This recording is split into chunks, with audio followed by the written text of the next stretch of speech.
Hello, boy in his Bible. Today I'm going to give you two verses, one from Ezra and one from Nehemiah. I hope not to be any longer, but I just want to put the two together. When Ezra has come back with a relatively small number of people, and there's 2 or 3 journeys of making the 800 miles to get from different places of Babylon to come back to the land of Israel, the land that needs to be healed, and the people that need to be forgiven. And some of the speeches that you have and some of the advice that's given is worth underlining and marking. But there's something that he says that jumped out. And it jumped out to me in a peculiar way as a boy that was in front of me.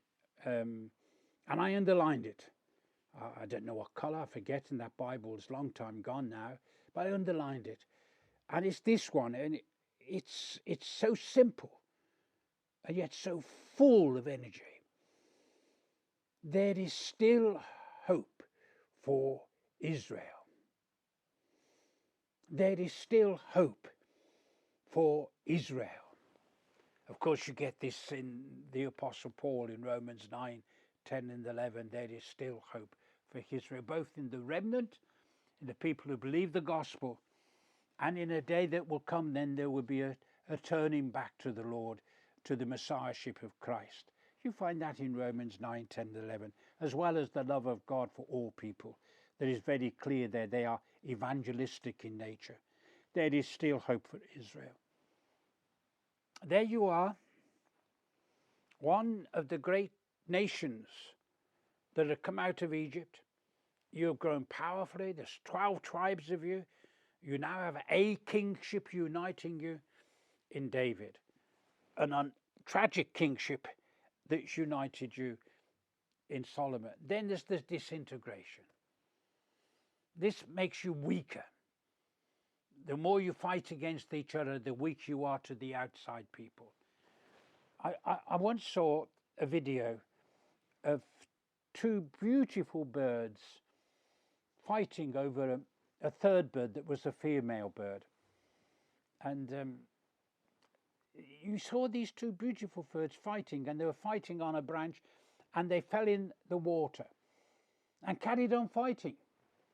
And as they were carrying on fighting, a beast of the sea or the river came out and caught one of them, killed it, and went back for the other one, which fortunately flew away just in time. And that's really what happened to Israel. As they're fighting each other, they weakened. And the Assyrians first, followed by the Babylonians. But there's still hope in Israel. Only a remnant come back now. Most of the people are dead and gone. The very older people that could remember the days entered the land with sorrow. What Ezra is saying, what the Bible is saying, there's still hope to Israel. I'm 82, and I want to be more like Jesus in my life.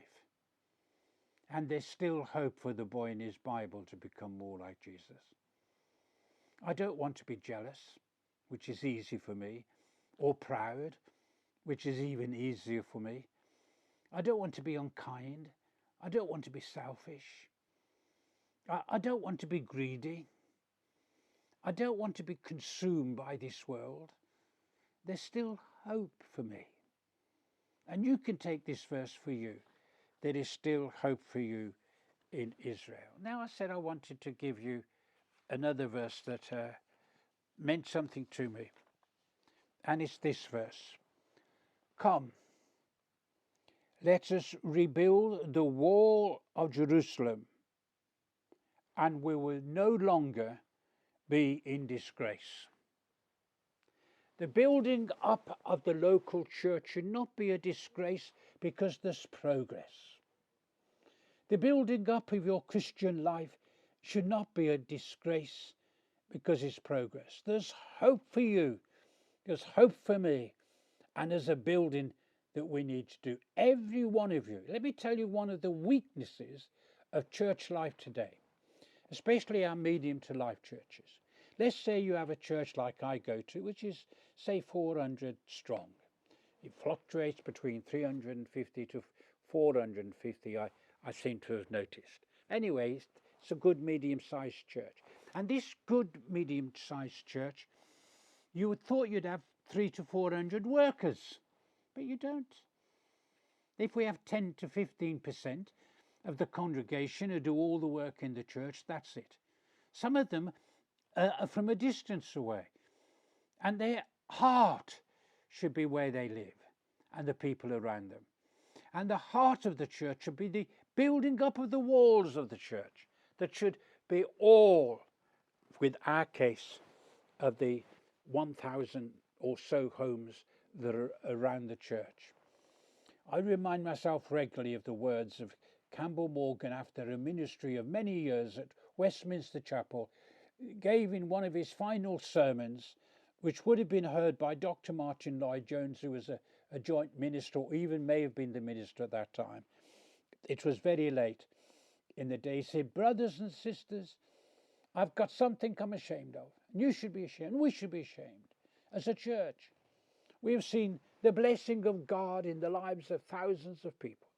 Students from all over the world, people from all over the world and over the city have come." And he would have a class of X thousands of people midweek. He was the Prince of Preachers of his day. And Spurgeon had now died, so people who used to go to Spurgeon's now came to Campbell Morgan's. And he said this: "We as a church have not gone more than 12 feet from our front door with the gospel of Jesus Christ." You see, we need to build the walls. We need to expand. Now, the building of the walls, the gospel wall, is to have doors and gates that are open all the time. But there needs to be something bigger than just our local. We need to reach out. There needs to be a wall that's much bigger than the building itself. We need to be builders. Every one of us needs to be contributing to the kingdom of Jesus Christ in one form or another.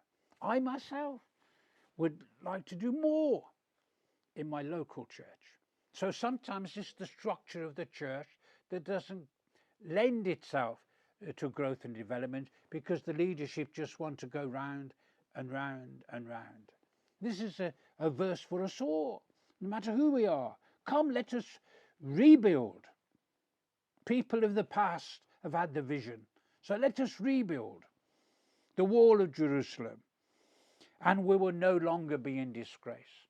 And I tell you that many of our churches throughout the land are in disgrace because they spend it all on themselves, and it never ever goes out like a river into the community in which they serve.